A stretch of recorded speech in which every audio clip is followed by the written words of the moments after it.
کسی نے سوال کیا ہاؤ ٹو آفر 4 رکعت سنت نماز, whether we should read one more surah after سورہ فاتحہ اور we should offer it same as فرض نماز. کسی نے سوال کیا کہ یہ سنت نماز 4 رکعت پڑھ رہے ہیں تو کیا ہم اس کو ایسے پڑھیں جیسے فرض نماز کو پڑھتے ہیں کہ پہلے 2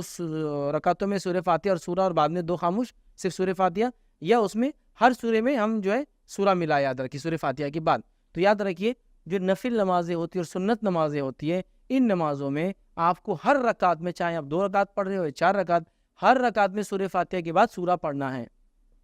فرض نمازوں میں ایسا نہیں کرنا ہے. فجر کی 2 رکعت فرض ہے, دونوں میں سورہ فاتحہ اور اس کے بعد سورہ پڑھنا ہے.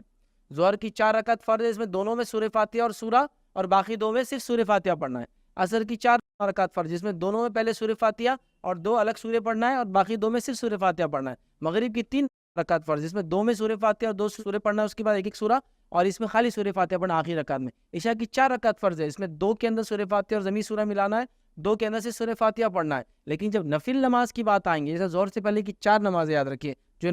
نفل ہے یا موقع ہے, اس کے تعلق سے روایت میں آتا ہے اس کو 4 ایک سلام سے بھی پڑھ سکتے یاد رکھیے. عموماً نفل یا سنت نمازوں کو 2 کر کے پڑھنا چاہیے,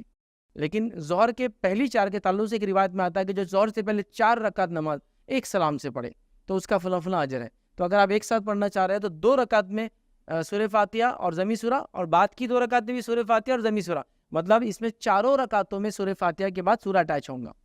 جبکہ فرض نمازوں میں صرف 2 کے بعد سورہ فاتحہ کے بعد اٹیچ ہوگا سورہ, 2 میں نہیں ہوگا. تو یہ 4 رکعتوں میں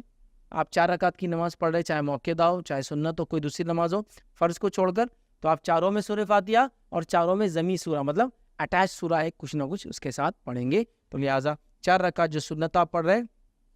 اس کو سورہ فاتحہ بھی 4 رکعت میں, اور اس کے بعد ایک سورہ بھی 4 رکعت میں آپ کو پڑھنا پڑے گا, یاد رکھیے.